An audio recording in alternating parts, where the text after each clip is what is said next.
You are now tuned in to Above the Rim.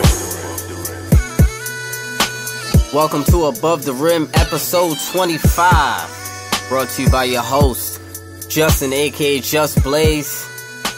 My special guest this week, my man Chris, head of the ABPN Network, Almighty Baller Podcast Network. Chris, thanks for joining me, my man. Okay, so lions growling here, producer guy, and then chorus, and then thunderbolts, and then like a drum roll and fade. So it's like, hey man, it's great to be on. It's great to talk to you. Every time we have a back and forth, I really enjoy it. So I'm glad that the rest of the world's going to be able to listen along. Exactly, man, most definitely.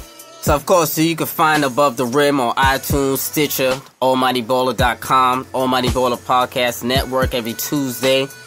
Make sure you go out and give Above the Rim that 5-star review. Follow me on Twitter at JustBlaze_513. Justin Lee 867 at yahoo.com to submit questions and comments. Chris, where can they find you on Twitter, my man? At Almighty Ballin', but most importantly, follow at ABPN Radio. That's where you'll find the entire network. Entire network. Bunch of great podcasts on that network, too. On the network. Great shows on the network. Definitely. So, gonna have a interesting episode. Gonna be talking the most overrated players in the league. Some Dallas Mavericks talk. Some crossover segment. A whole lot of good stuff. So, when you think about the most overrated players in the league, a lot of fans become offended sometimes when their favorite players are labeled overrated. And I say that to say this. These are opinions. To many people, the word overrated and the word trash are synonymous. I mean, overrated is overrated. You might have opinions. My opinions are fact, though. Yo, it's a fact. That's what I'm talking about. That's so disrespectful. I'm telling you, Chris, every time I'm on Twitter and I call somebody overrated, or I'm just maybe not a fan of their game, people get very sensitive. I know you've encountered that. Yeah, no, definitely. And, you know, I think that a lot of this is opinion. There's a handful of things, though, that I just think quantifiably make you good or bad that people don't really appreciate yet. You know, I'm not all in on the whole analytics thing. I'm more of an X's and O's guy, maybe second. I'm analytics. I watch a lot of basketball, though, and you see it come out on the court that, I mean, let's say you have a guy, I'm actually going on an Orlando Magic podcast right after this. Yeah. Guy like Elfrid Payton. Can't shoot. Bad. Just end of story. Shooter. He's not good. Yeah. And so you can't shoot. You're not a center. Bad. You know? Not an opinion. Fact. You see, and see, but they're all difference of opinion. Some players, or some fans, I should say, still want a back-to-the-basket type center in this new type of pace and space style offense. Some believe it can work. Some believe it can't. Players like other analysts and things like that. So, like I said before, it's all a matter of opinion, of course. I mean, so... Yeah, you know, I think there's reasons to think that the whole post-game phenomena is maybe gone. You know, before the 90s, there was illegal defense, so you couldn't play help. Yep. And so you get Shaq going one-on-one on, like, Vlade Divac, or you get Wilt Chamberlain. Yeah, you get, like, Wilt Chamberlain or Kareem just, like, busting up these guys, and it's like, what are you going to do? Commit to a double team right under the basket? Now someone's wide open. Nowadays, you can sort of start to hedge towards him, and let's say that Kareem was on the court with Elfrid Payton, right? Oh, whoever's covering Elfrid Payton is going to go cover Kareem, right? He's going to help off. He's going to help off of him. Exactly. Easy. So fact, back to the basket players, awful. New fact. Fact number 2. Exactly. So I have a couple players that I think are overrated. I had to think deep for this because I had a few that I thought were pretty mediocre, a few average guys, and I didn't think they were worth it for me to call them overrated. So I had to go with a couple of unpopular choices. So first for me, who I think someone who's slightly overrated I'm going with DeMarcus Cousins. I think DeMarcus Cousins is a stat monster. He averages a double-double, routinely puts up 30-plus over 15 rebounds. In New Orleans, he averaged 24, 12, and 3. I think for the season, he averaged 27 and 11, if I'm not mistaken, a block as well. So he's a stat machine, double-double machine. But I think some of those stats are empty stats, as I like to call it. Some of those come out in blowout losses, in which he's the only decent option on the team. He's the number one option, 1A. So in terms of pure talent, I don't think he's overrated. I still think he's the most skilled center in the league. He's definitely the most offensively gifted center in the league. But I think when it comes down to winning, I think it's a little bit more than talent. So, do you want to chime in first, or do you want me to give my reasons, Chris, of why I got Cousins? Well, what do you want? It's your show. All right, so I'm going to go first. Direct me. Please. So first, I'm going to go with what I think is why I think he's a tad bit overrated. I'm going to go off the court first. His behavioral problems, as we all know, they're well documented. He whines when he doesn't get the ball. His volatile nature. His teammates walking on a little bit of eggshells around him. His body language is atrocious. He lacks the necessary player discipline and the intangibles needed to win at a high level in this league. I think in order for Cousins to succeed, I think he needs a strong culture around him, a strong coaching staff in place for him to succeed. And I think that limits him on the type of teams that he can be effective on. I don't think he was that effective on Sacramento. I mean, he put up great numbers, similar to Kevin Love in Minnesota.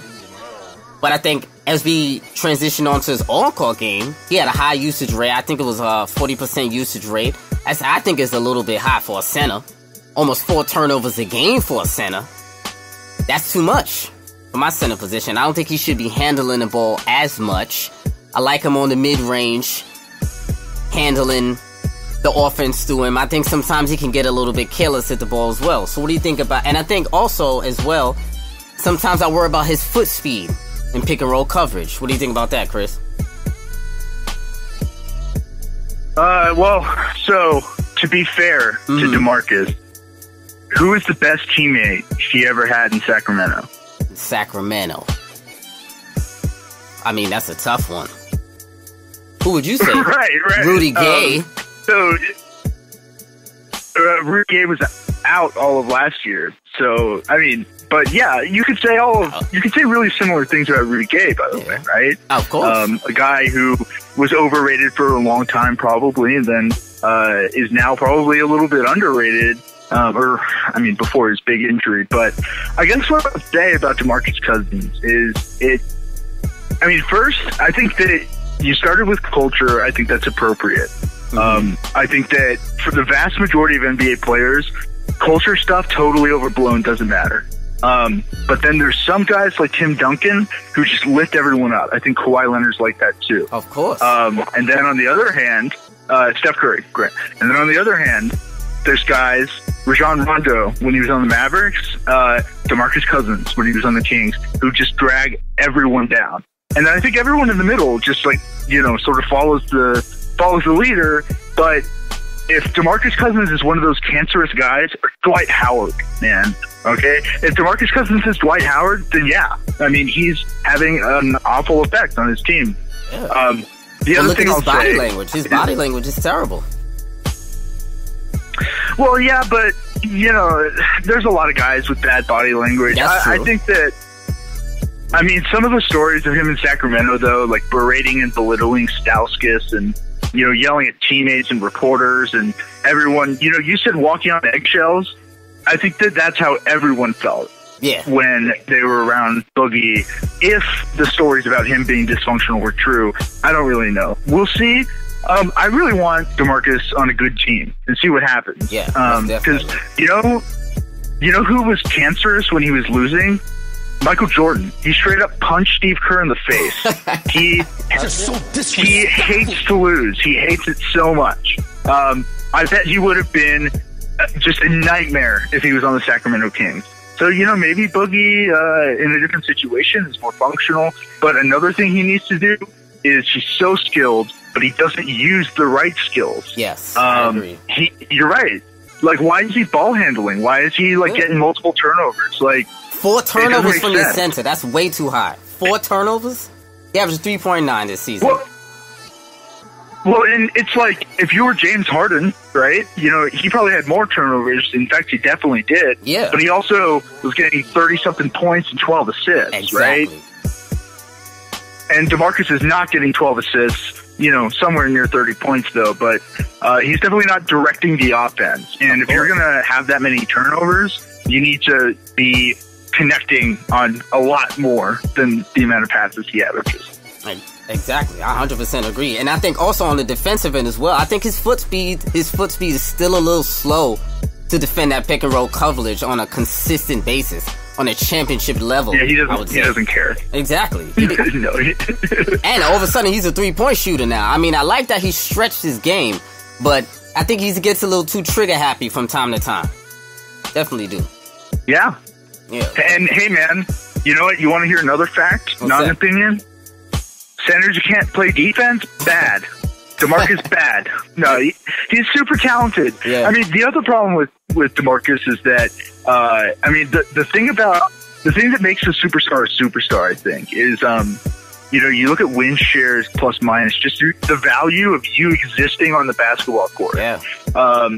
Superstar players as opposed to average players, the impact is massive. Like, you know, some of these stats with LeBron on the court versus off the court, like the Cavaliers fall apart without it. Boogie is just not anywhere near that impact. He just is sort of going to be average. So if you're counting him as one of your superstars, your other 2 superstars on a possible championship team better be Steph Curry and LeBron. Exactly. I agree. So what option do you think he has to be on a championship team? Can he be your first option, second, or third? Or which does he have to be? Well, I think it depends on whether Boogie can be sort of wrangled. He's never had a good coach, never been in a good situation with good teammates, and he's never been on a winning culture either. You know what Boogie needs, man? He needs to be part of the circle of life on Pride Rock, right? He needs to be, like, part of a team like the Warriors or something. They're up on the rock. He's Simba Curry being held up. And then, like, DeMarcus Cousins needs to be out there like a rhino, like, bowing down, like being like, I'm part of this team right here. I'm going to duck into my role as a hippo, a rhinoceros or whatever. And I'm just going to sort of do rhino things instead of going off and trying to do toucan things, right? Yeah. Like, you're not a toucan, DeMarcus.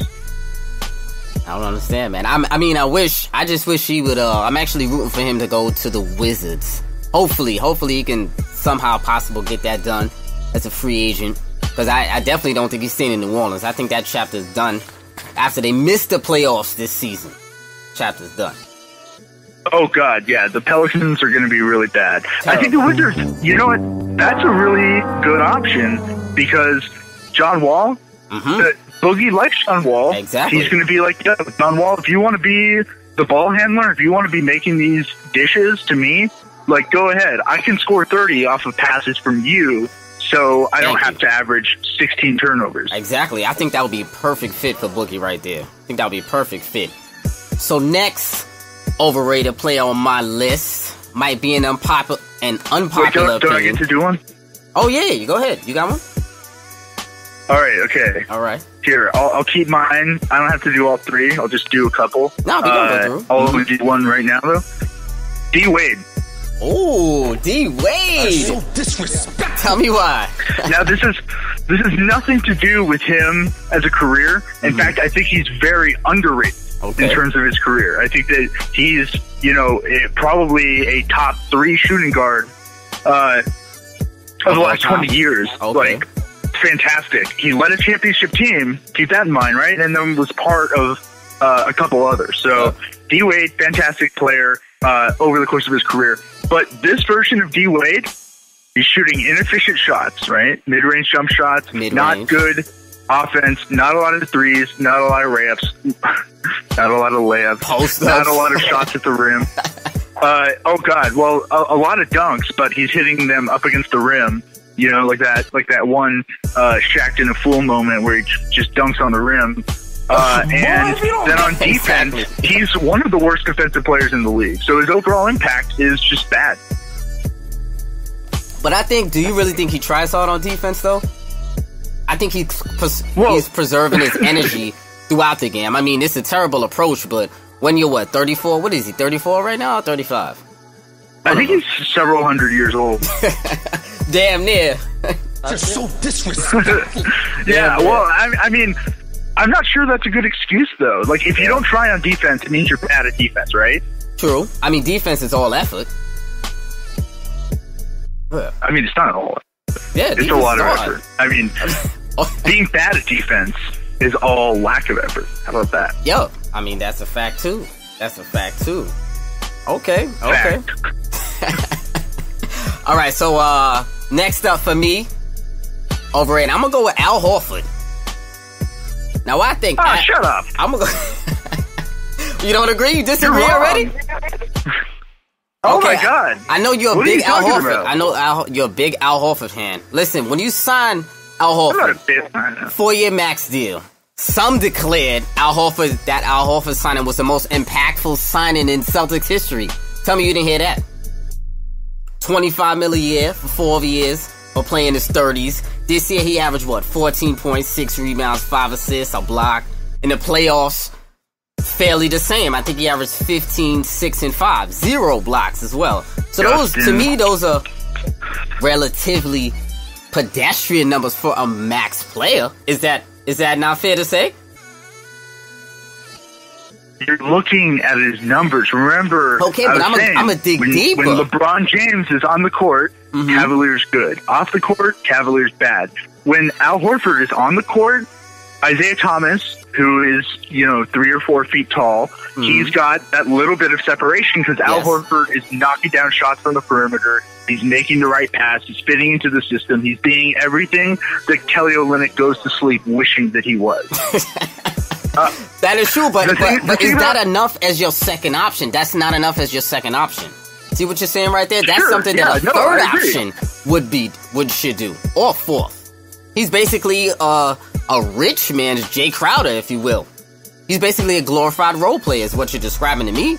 If you're okay with those 14, 6, and 5, right? You saying going past the numbers, right? You don't think at times he's a little bit over eager to pass at times? He's a great passer. Wait, I mean, so let's establish something here. If you're being coached by Brad Stevens, you're a role player.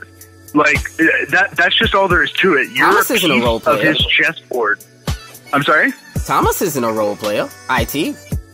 Yeah, he is. Well, his role is to score. You're trying to say he's a system player, man. Yeah. Like he you look at their strategy and the way they play. Jay Crowder, he's out there, big boy, setting big boy picks. The reason why, what's his name, just signed with Philly, the center, do you know what I'm talking about? He was on the Celtics, Amir Johnson? Right. Amir Johnson wasn't out there because he's good at defense or rebounding or offense. He's out there because he sets some whammy picks. He's going to stop whoever's covering Isaiah Thomas from covering Isaiah Thomas anymore. So now Isaiah's open, right? You put one defender through a Jay Crowder pick, and then you put the second help defender through an Amir Johnson pick. Now Isaiah Thomas is free to try to make it to the layup. Defense is scrambling. Great job, Brad Stevens. You turned a 6th Man of the Year candidate into the 5th in MVP voting. Isaiah Thomas is great. Yeah, but he's not that great. He's not like I think it's still underappreciated. Allen Iverson. But you're still underappreciating Isaiah Thomas, though. I mean, you can't teach his ability to get to the basket and to get those foul calls. You can't put that on Brad Stevens. That's not a system. That's his will to get to the bucket and get those 2 fouls. Get those 2 free throws. Kyrie Irving would average 40 points and be the most efficient player in the league if he replaced Isaiah Thomas. In that system? Not with those hero shots. Kyrie Irving takes a lot more hero shots than Isaiah Thomas does. Isaiah Thomas may shoot more threes, but he still gets to the rack probably about the same as Kyrie. But I think Isaiah Thomas gets more contact. What do you think Kyrie's effective field goal percentage is? His effective probably about 49, somewhere around 58. there. 58? 58. I mean, that's pretty good. Yeah. But those are a lot of hero shots. Very efficient. You don't think those are a lot of hero shots? I mean, he's the best finisher around the rim, Kyrie Irving, though. Let's get that clear. I think, in my mind, he's the best finisher around the rim. But I still think Isaiah Thomas, I think it's a little bit more than being an assistant player, because I do think he goes out and he actually earns those buckets rather than just being a play called for him. So I would give him more. But back to Al Horford. I think he's drifting. Right. I think he's drifting a little bit too much out of the paint for my liking. I know this 3-point stroke is relatively a new thing for him. And usually, in my opinion, that usually coincides with a player who just can't run the floor like he used to. I mean, he only averaged double-digit rebounds, I think, once in his career, if I'm not mistaken. And the fact that he's drifting that far out of the paint is usually indicative of a person who doesn't want to bang bodies for rebounds as much. And I think, in my mind, that's what I need from my center. If you're my starting center, I need you getting me more than 6 rebounds, especially when the Achilles heel of the Boston Celtics is rebounding. I mean, I know they signed Aaron Baines, but that's not going to get it done. Aaron Baines is not enough. They need a quality rebounder. Aaron Baines is overrated. Who rates Aaron Baines? He's a non-factor. Nobody rates Aaron Baines. he's a non-factor. I can't stand Aaron Baines. I just think Aaron Baines was the white choice for Boston. And they always want a terrible choice. You know what I mean? Yeah, that was a terrible choice. Aaron Baines? Like the white. Do you see what I'm saying? Instead of right, I'm saying that he was the white player, right? Exactly. No, I think that the Celtics have a fetish for like terrible. They just really want to pay all the big clunky white centers out there, like Tyler Zeller. Throw him $100. Exactly. I mean, pick him over Giannis. Exactly. I mean, Al Horford. I just don't agree with his max contract, and I don't think he can be a second option on the championship team. I mean, I know now he's third behind Gordon, but I still think they could have used that money elsewhere and got maybe a Drummond, somebody like that. Would have been a lot better, I feel like, in the Boston Celtics system. Dude, Drummond's on my list of overrated players. I mean, he might be overrated, but he might fit better in that Boston system. With his rebounding prowess, then he can go for out with Crowder, Horf, Hayward. Yeah. I was just talking to Josh Martin of Hollywood Hoops on AllNightBaller.com, also beat reporter for Bleacher Report. Yeah. Ever heard of it? For the Clippers. And I brought up the idea of potentially moving DeAndre for Al Horford. The Celtics wouldn't do that. I'm sorry? I mean, the Clippers wouldn't do that. Excuse me, the Clippers wouldn't do that. Why? DeAndre has this is his last year on his contract. Yeah, and he's a flight risk. He is true. Right? But I don't Chris think Paul's Al not Horford around. He can't chase him down. True, but I don't think Al Horford is enough of a return for the Clippers to do that deal. I don't think they're that scared that they would trade him for Horford. The reason why Al Horford's a good fit, and this is a good way of getting to why Al Horford is a good player. Mm-hmm. Al Horford is best next to a guy like Blake Griffin. Where Blake Griffin, he's going to go out there, and if there's a guy like Al Horford at center, and Blake Griffin is free to grab all the rebounds he wants, he's going to average 12 rebounds a game instead of 10. Yeah, but Blake doesn't want to do that anymore. He doesn't want to. He doesn't want to bang down there as much. You notice Blake is drifting away from the paint. He's only averaging about 8 rebounds now, purposely. I mean, he's totally cool banging with small ball fours, right? Because the other thing that's great about Al Horford is you got to cover him when he's standing out there at the 3-point line. Yeah. So Rudy Gobert, elite rim protector. Rudy Gobert's out at the 3-point line being just basically negated. Yeah, but I honestly think they would leave Al Horford out there. They left him out there a lot of times in the playoffs. I did see them. Oh, man. Okay. His playoff stats, man, I'm going to pull them up. I think they were 45% plus from 3. Oh, probably for the playoffs. Because he did hit a few, but I'm saying that they were leaving him open. A lot, because first round Robin Lopez taking those shots and nailing them. Yeah, he was. I just think, for me, he might be a good player for the Boston Celtics system, but I think for his max contract, I don't think his production is worthy of a max contract. 52% from 3. And yeah, I think that's a decent argument.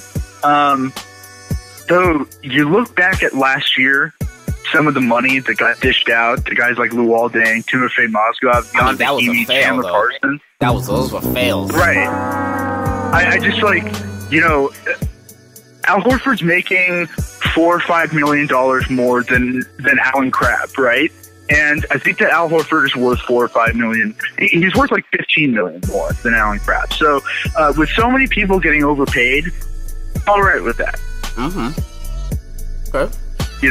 I hear you. I mean, it can go either way. So what do you think his market value is, Al Horford? I would say, if he was a free agent right now, or how much a year you think you're talking? So, how old is he? I think he's 32, if I'm not mistaken. I think he's 32. Oh, so he was 30 this last year. So, okay. How much money do you give a 29-year-old Al Horford? How much money would you be comfortable paying him? Per year, I might give him 15 to 20 mil. How much is he making right now? 25 mil a year. Yeah, I'll be comfortable giving him 15 to 20. Probably 20 he's probably going to ask for. Maybe you could talk him down to 19, but you might have to put him out back in the contracts on the later years. It's a high number. So probably, I would say 19, 15 to 20, I would say. Yeah, so you're paying him like $5 million. Yeah. Like $5 million but that's extra. hampering you from last year? acquiring more talent on the free agent market. Or you see what they had to move in order to acquire Gordon Hayward this offseason. Maybe they might not have had to do that if Al Horford got paid a lot less. Or a few less. Yeah, but maybe Gordon Hayward doesn't go to the Celtics if Isaiah Thomas doesn't bring them to the Eastern Conference Finals and have a MVP caliber Allen Iverson season. Yeah, but I think Horford was ready to go either way. Horford was ready to leave Atlanta either way.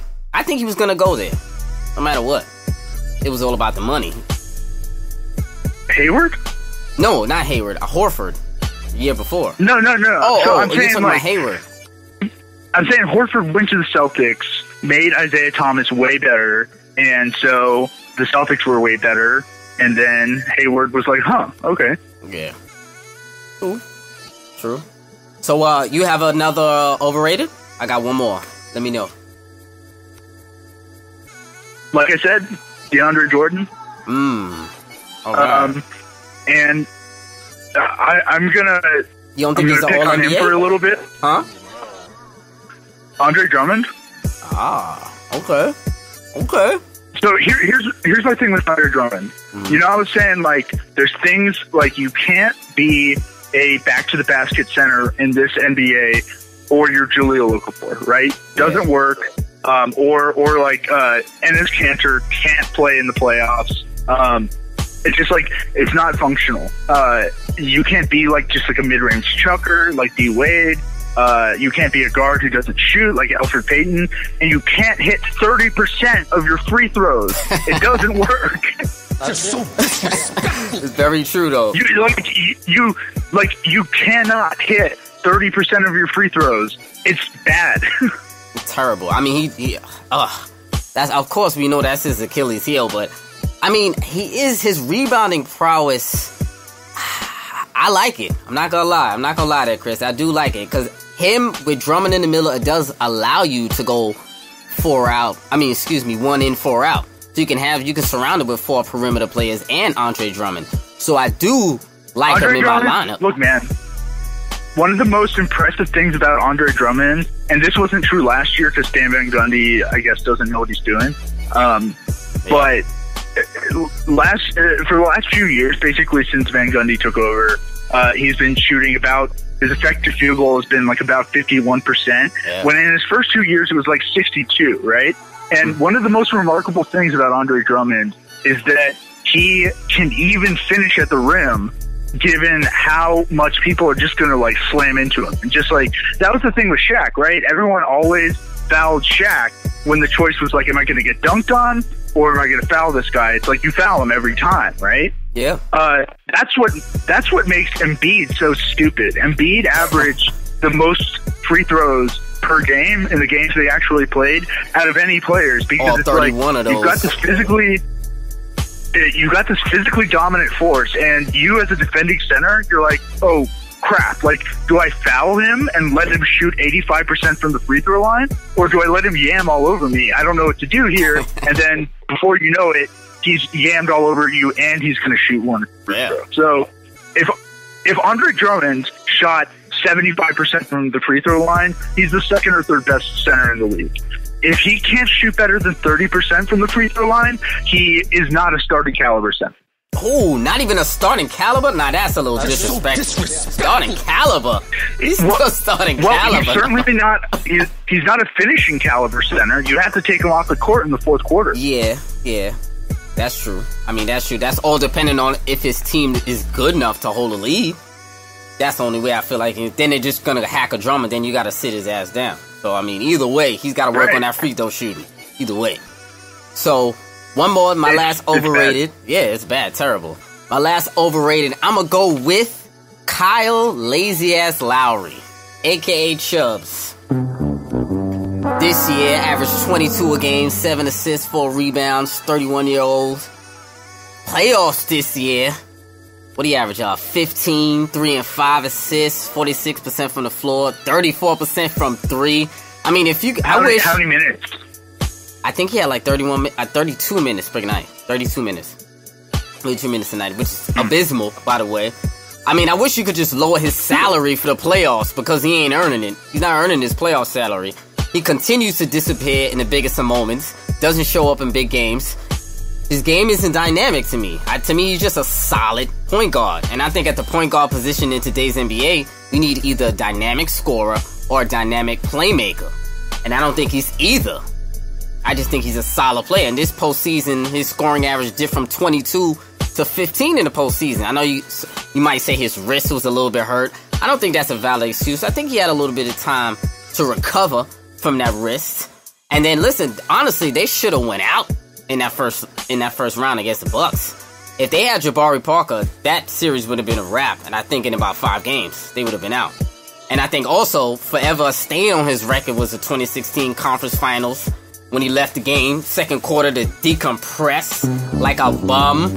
He went to relax his body and relax his mind. What a bum. I've never seen any garbage like that in my life. The biggest moment in your team's history in the Conference Finals, and you decide to leave your teammates on the floor, on the bench, and go in the back. Never heard of that ever in my life. And this year, what did they give him? I think they gave him $30 million per year. He got a $90 million contract, 3 years. I mean, I don't think he's worth $30 million per year. Honestly, if I'm the Raptors, and I don't think I can beat the Cavs in the next playoff series, or Boston for that matter, I just overpaid for Serge Ibaka, I would let Kyle Lowry walk. I would let him walk. I don't think Kyle Lowry gets you over the top, and I think tying up both of that money in DeMar DeRozan and Kyle Lowry is a bad move. So, I think that was a terrible move. I mean, playoffs, honestly, the playoffs is where reputations are made and lost, and his playoff performance for me doesn't attribute to a $30 million player. So I think Kyle Big-Ass Lowry is overrated. Chris, thoughts? Well, yeah, I mean, I think you have to, decide which Kyle Lowry we're talking about. Because it's not just playoff Lowry versus not playoff Lowry. It's, December last year, 14 games, plus 17.9, 50% from 3, 25.7 rebounds, 5 rebounds, 7 assists. Excellent numbers. Is he that Kyle Lowry? Excellent or numbers. Is he the Kyle Lowry who's getting 18 points, shooting 20% from 3, 48% effective field goal percentage? It's like, whether or not he's on really determines whether or not he's a max player. And I guess my question is, I think that what happens is that his coach, Dwayne Casey, drives him into the ground, right? So wait, you hope? What? You said you hope? No, I think that he drives him into the ground. 38 minutes. Okay. For the first few months of the season, 38. True. 38. True. 38.4, 38.6. And then on the last month of the season, 33, right? You have to tamper it back because you're like, oh, wait a minute, crap. I'm driving a 32-year-old player into the ground by playing him the most minutes out of any NBA player out there. True. And I think that's why he's getting injured by the end of the season. And I think that's why he's not good in the playoffs, because he's playing so many minutes and he's getting injured. So you think he's broken down?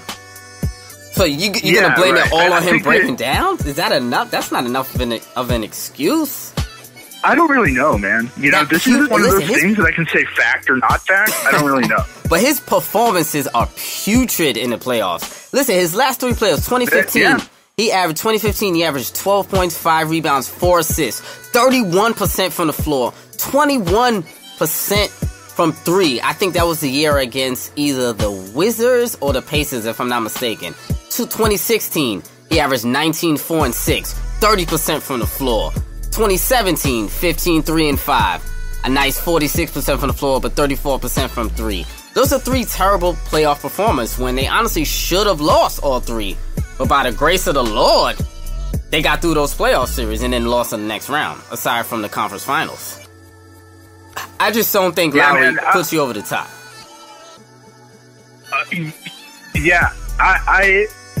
I'm not willing to say that I know he does, for sure. I think that there's an argument to be made that it's like he gets injured, but I do feel like there has to be a psychological component to it. Like, he gets injured and he's like, oh crap, I'm injured, and then he gets all worried about it. Yeah, he takes too much of a burden on. He looks very shook. Yeah, right. Yeah. Like, I think you're right. I think he'll get injured because he's being worn down, he's playing too many minutes, and then he's like, oh crap, I'm injured in the playoffs, like, gotta shoot everything and carry this team, and he just can't do it, and it just makes the whole situation worse. Yep. So yeah, I do think you're right. There's definitely a psychological component to it. I just, it's hard for me to say. I really don't know how much of it is injury stuff and how much of it is psychological, but it's some of both. Some of both, definitely a little bit of both, but still no excuse in my mind. No excuse. You gotta perform. There's no excuse. You gotta perform.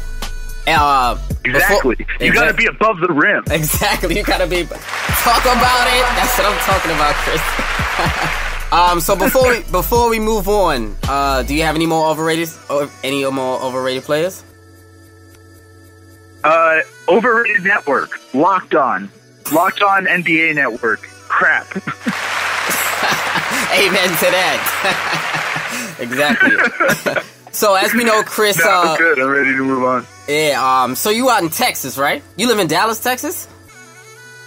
I actually live in the NBA capital of the world, Austin, Texas. Oh, Austin, Texas. All right. Okay. But you are a Dallas Mavericks fan, correct? Yes. I actually I went to the same school. You know Jordan Spieth, golfer? Yeah. Oh, you went to the same school as him? Yeah. Oh. No, we went to school together, yeah. Give him a call up, man. Get him an almighty bowler. Hell yeah.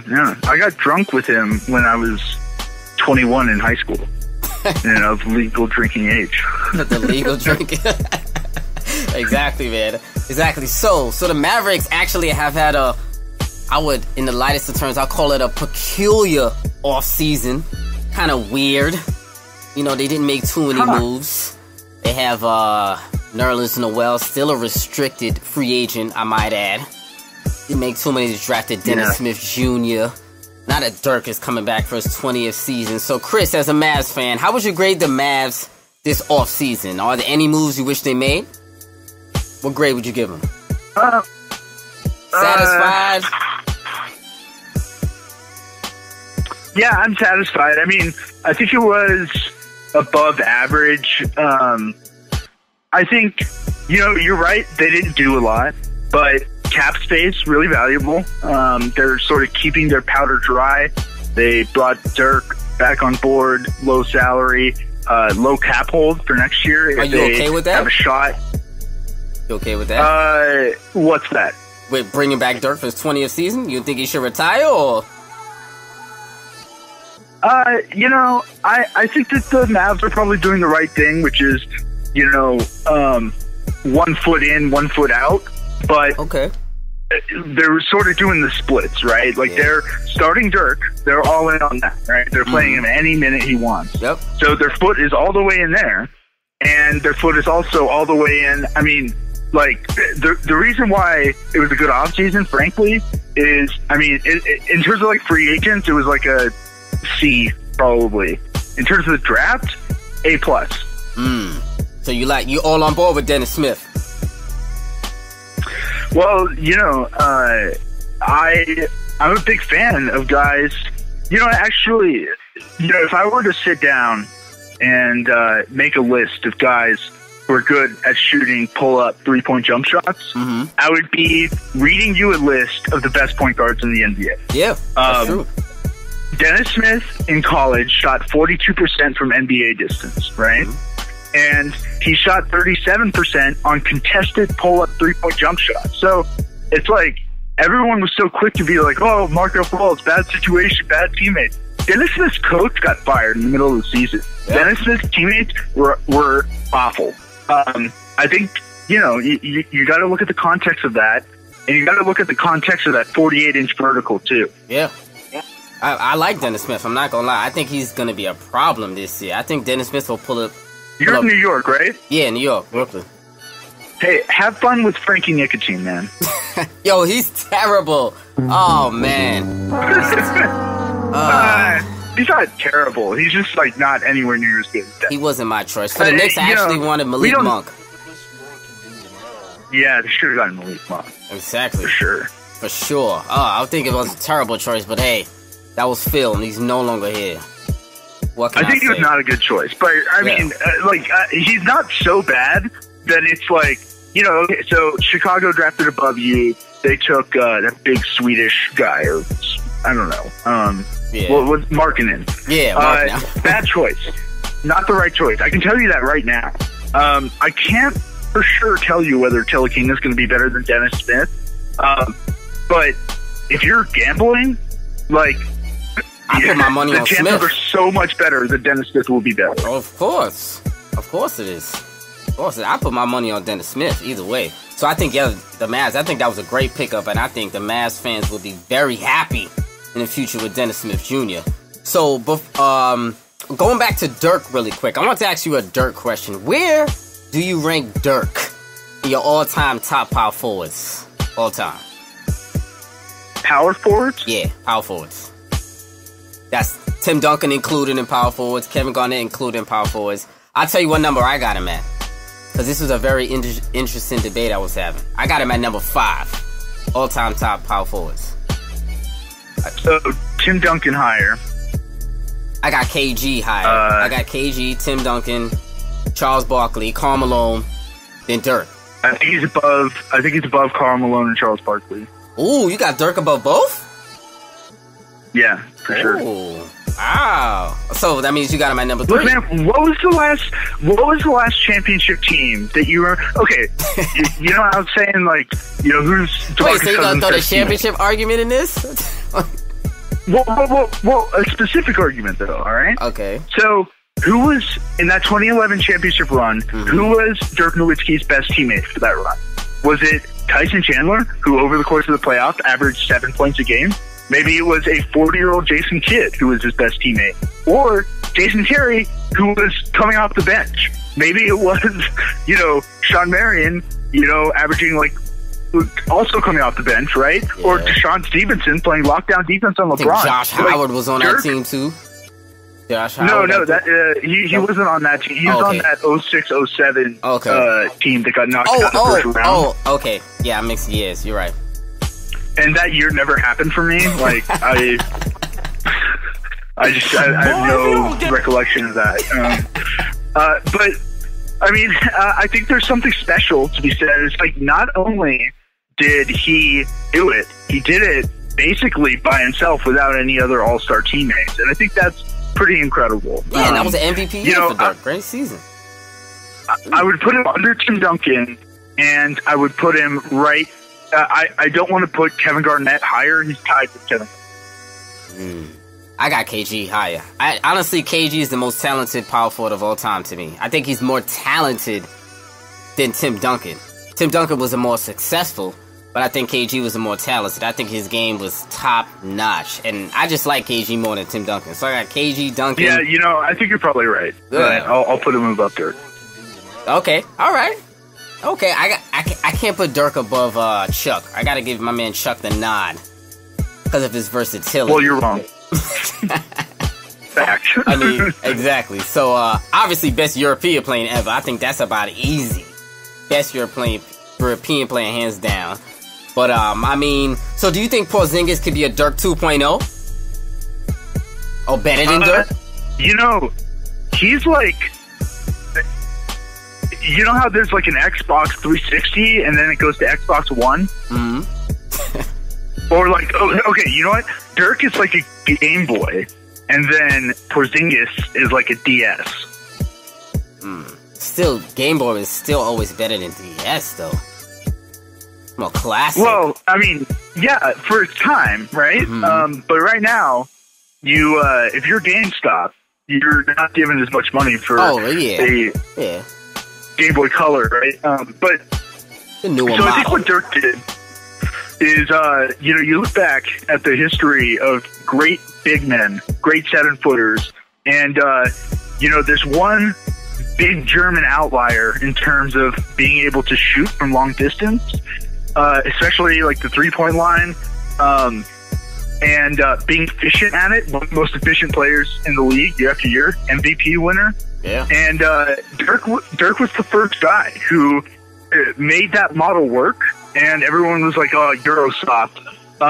That's sort of what they called him at first, like a Nowinski, right? They were like, "Oh, you should have gotten Paul Pierce instead." Which Paul Pierce is great, but I would have rather had Dirk. So the fact that every team in the NBA has a stretch 4 right now, you can basically look at Dirk and say, well, maybe the fact that Dirk was so revolutionary at the 4, spreading the floor for shitty centers like Eric Dampier and Lasagna Job. Oh my gosh. Like crappy centers. He's spreading the floor for these like crap bucket centers, and he's winning these games basically just by opening up the court. And the reason why Kristaps isn't Dirk 2.0, but he's just like a new beast, but sort of changing the game in the same way, is I think that he does that from the center position. Yeah, that's true. I really like Porzingis' game, not gonna lie. I really think he could. I'm glad that he's working with Dirk. He's pulling up a few tricks. So I appreciate Porzingis working with Dirk in the summer. That was a great job and a good look for the young fella, most definitely. So Chris, now it's time for the crossover segment. Not a game. All right. We talking about the crossover practice. segment. I'll be throwing out player comparisons from different eras. My man Chris acts as a GM, and he tells me who he would take out of the two in their primes. So accolades aside, of course. You tell me, play fantasy GM, and Chris, you tell me who you take out of the two. So first up, Tony Parker or prime Nick Van Exel? I'm going to give you the career stats. Tony Parker, career stats, 16 points a game, 3 rebounds, 5 assists, 1 steal, 49% from the floor, 4-time champ, finals MVP, 6-time All-Star. Nick the Quick Van Exel, 14 a game, 3 rebounds, 6 assists, 40% from the floor, 1-time All-Star. Chris, who you got, Tony Parker or Nick Van Exel? Okay, well, I guess you're starting me off on easy mode, Tony. Easy mode, Tony? Tell me why. Because he's a six-time All-Star. I just said accolades champion, aside. Accolades aside. We're talking about games. You're a GM. You got both of those two on the table. We analyzing their games. I just gave you the accomplishments. It's just, just a little polisher. Just a little goal on the top. So, he was the quickest player in the league for a good stretch of like 8 years. Who you talking about right now? Tony? Yeah, okay. He invented English before Kyrie could even speak English, right? Kissing it off the board. He sort of popularized, like James Harden is sort of a little bit like Tony Parker. He is just so good at getting those shots off while getting fouled, while getting shots off the backboard that it's goaltending if you touch him. Like, he's so good with geometry. He's a better scorer. He's a better finisher. They're both not good defenders, so who cares? Tony Parker's just a better player. Ooh. I don't know, Chris. I'm a little iffy on that. I think Nick Van Exel is actually the better offensive player over Tony Parker. I think he had a better offensive game. Tony Parker can never honestly shoot threes if you want to keep it funky. Tony Parker was always a mid-range player, more of a finisher type, more of a slashing type of point guard. Nick Van Exel could hit you from outside. He could also get to the rim. He could also drive. He would also, I think he was a superior ball handler over Tony Parker. So you don't like Allen Iverson then? Of course I like Allen Iverson. One of the worst volume three-point shooters in NBA history? Three-point shooters, yeah, but one of the best scorers, but one of the lowest efficiency players. Tony Parker more efficient, He's more efficient than Nick Van Exel, yeah. Oh, yeah, most definitely. Oh, I agree with you there. He's definitely more efficient. Look, for the career, Tony Parker shot 49% for his career. Nick Van Exel shot only 40%. I mean, but if I'm a GM and I got both of those two on the table, depending on what else my team is building around, or for talent, I'm actually going Nick the Quick. But Tony Parker's no slouch, don't get me wrong. I'm not saying Tony's a bum. I just think I would rather have the more dynamic playmaker, because like you said, defensively, they're both a wash. So that's a non-factor right now. And I think Nick might have been a better passer, slightly better passer. And I think Tony Parker may have been somewhat of a product of the system, or a product of playing with a Tim Duncan, might have elevated his game. Could be. That all remains to be seen. But I would rather go Nick the Quick. So you still going with Tony? Yeah, you're incorrect, sir. Well, see, you're basing it off of an efficiency standpoint. I think we know Tony Parker has had the better career. I'm looking at every possible way that he could be better. He's better. But I'm saying he is the better player overall. But I'm saying if I was a GM, it's all about who would you take out of the two in their primes. And I think he's more of a dynamic offensive threat. So that's why I would go with Nick the Quick. It's my personal preference. I still think Tony Parker was a better player overall. But I honestly would choose Nick the Quick over Tony Parker. Well, so let's say I was the Timberwolves. Maybe I would rather have Nick Van Exel just because of his fit next to, ball dominant Jimmy Butler, ball dominant Wiggins, ball dominant Karl-Anthony Towns. But I think for, Nick Van Exel was a consistent scorer too, by the way. Don't forget he averaged double digits his entire career. It was usually around a 15 to 18 point range. I mean, yeah, but not as good as Tony Parker, though. Tony Parker was about the same thing. For his career, he averaged 16, 2 points higher, but Nick averaged more assists.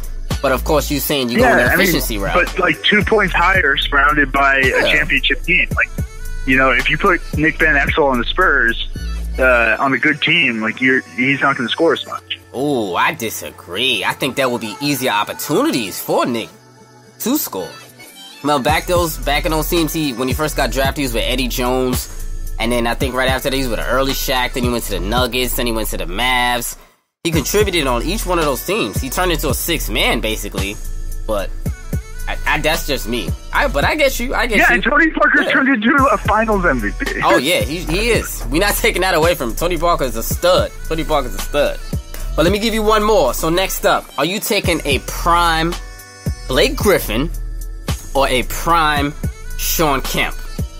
Let me give you the career stats. Blake Griffin, 21 points a game, 9 rebounds, 4 assists, 1 steal, 51% from the floor, 5-time All-Star, 1-time Rookie of the Year. Sean Kemp, 15 a game, 8 rebounds, 1 assist, 1 block, 1 steal, 48% from the floor, 6-time All-Star. Chris, who you taking in their prime, Blake Griffin or Sean Kemp? You have to think? Yeah, no, this one's harder. I think I am. So, Blake Griffin back in 2013 when he was third in MVP voting. Mm-hmm.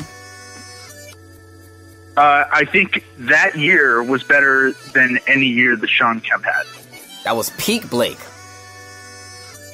Right. Okay.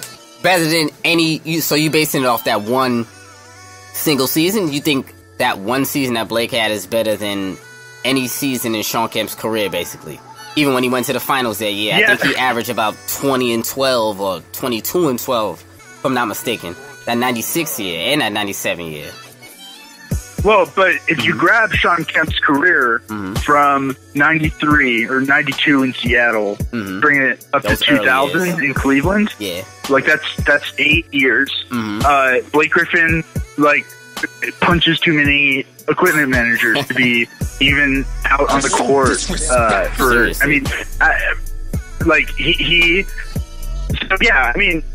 Kemp has strung together more better seasons than he has. If I was choosing to throw a dartboard, who you taking, Chris? Well, it depends on the question. So, what does prime mean? Does prime mean best season? Prime is basically a Blake Griffin. Well, you can't say Blake Griffin right now because some people would say he's declining. So I would say that MVP year, MVP, third in MVP voting year, Blake Griffin, and Sean Kemp's best years in Seattle, which I would say probably be 95, 96. Peak each player. No, I would say hands down Blake Griffin. Oh, me too. I agree. Yeah. I think Blake Griffin is the more dynamic player of the two. I think obviously we know he's a phenomenal passer. More assists, more points. Of course.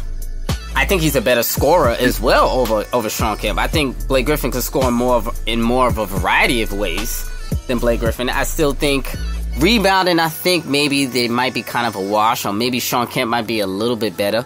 But it's because Blake has a drop-off, so it's hard to argue Blake's rebounding right now.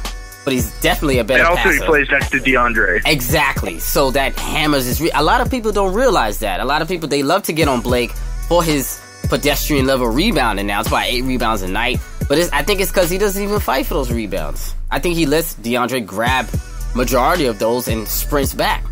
So he can get those little pin downs, those early pin downs they usually get to pin the defense. So I think Blake Griffin is the more dynamic player of the two. And I honestly would take, to me, it's hands down Blake Griffin. You would say, who would you say is a better dunker or better finisher? I'd probably go with Sean Kemp. Okay. So do you think anyone can make an argument for Sean Kemp taking Sean Kemp over Blake? He's a better player. You think he was a better overall player? I mean, I think it especially depends. If you're making that peak argument, it's a little harder. Yeah. But, I mean, I think at this point, you've got to choose Sean Kemp's career. If you're a team, and, I can tell you that you can have, Blake Griffin throughout his whole career, or you can have Sean Kemp throughout his whole career. I mean, Sean Kemp was actually on the court for most of his season. So, that's true. Yeah, I think you got to go with Sean Kemp if you're talking if I've got this guy for 10 years, I'm going to go with the guy who, doesn't have multiple knee injuries, back injuries, hand injuries. It's just, and it's too bad, but I mean, you look at Derrick Rose, right? Peak Derrick Rose, was stupid good. But now, If I could have 10 years of Derrick Rose or 10 years of Drew Holiday, he's not a good example. He gets injured a lot. Yeah, I was about to say, Drew Holiday, that was a terrible one. 10 years of Goran Dragic. How about that? I'd choose Goran Dragic, right? Yeah, true. Definitely. So, I mean, I think I would still take Blake's. I think Blake's a more dynamic player. So, Chris, before we get out of here, so as I told the people before, Chris is... he started the Almighty Bowler Podcast Network. So tell the people about that. So what made you get started doing the network? What made you want to do it? So back in the early days, I was bartending in Austin. Okay. And one night, I just thought of the website name Almighty Baller based on, Almighty Dollar. And I was just like, yeah, I'm going to make a basketball blog. And I just bought the domain and it sat around for a few months until, I was bored, freshly single, had a lot of time on my hands. Okay. And I just sort of started cranking out articles. And then I eventually started a podcast. I was looking at the numbers like, wow, 1,000 people listen to this podcast. 10 people read this article. I went with the podcast, and then, I like people. I like talking to people, meeting people, and networking seemed like, the thing to do. So you bring podcast and network together, you got Podcast Network. Exactly. So appreciate you starting that network, man. And tell people what other shows are on the network. There's actually a lot of fire shows on the network. A lot. You have it's basically a podcast for each team, right? You have every team on there now? No, not every team. Okay. Majority, though. I didn't want to have... I'm sorry? I said majority, though. Yeah, well, so let's see. Lakers Legacy, Warriors Huddle, Kings Court, Solar Panel, that's the Sun Show, Blazers Edge, Mavs Fanatic, Spurs Cast, down to Dunk, Thunder. You go to the East, Buzzbeat, Charlotte Hornets, A-League, Atlanta Hawks, Zardcast, Washington Wizards, Heat Beat, Miami Heat, We the Rapscast, Toronto Raptors, New York Knicks shows, New York Knicks, the Glue Guys, Brooklyn Nets, and then the Undebeatables, Pacers, Inside the Cylinder, Detroit Pistons, Debatables, Bulls, and then 2 Cavs podcasts, the Chase Down and Cavalytic. Yep. That's what I'm talking about. That's a lot of podcasts. That's a lot of podcasts, and also other variety of shows too as well. So it's a lot of heated content going over there at Almighty Baller Network, man. Make sure y'all go subscribe as well as Above the Rim, as you all do. Go subscribe to the rest of the podcast. And Chris, you do a show too, the Almighty Baller NBA show. Make sure y'all go check that out too. Almighty Baller NBA show. I just recorded a show with Corey from Lakers Nation about Lonzo and the Lakers free agency situation. Just posted that. And then just earlier today, recorded with Josh Martin, co-host of Hollywood Hoops. Look at that, man. Chris, you all over, man. You all over. Oh, yeah. No, I'm in everywhere, man. Exactly. That's what I'm talking about. Definitely. Yeah. Exactly. So, I'm a traveler. Chronic traveler. So, Chris, man, I appreciate you coming on Above the Rim for episode 25. Big shout out to you. I appreciate you joining me for this, man. Appreciate it. Hey, I appreciate you having me on. I appreciate you being on the network. And I appreciate you appreciating. That's a lot of appreciating. For real, yeah. Seriously, man. So that's Above the Rim, episode 25. And we out.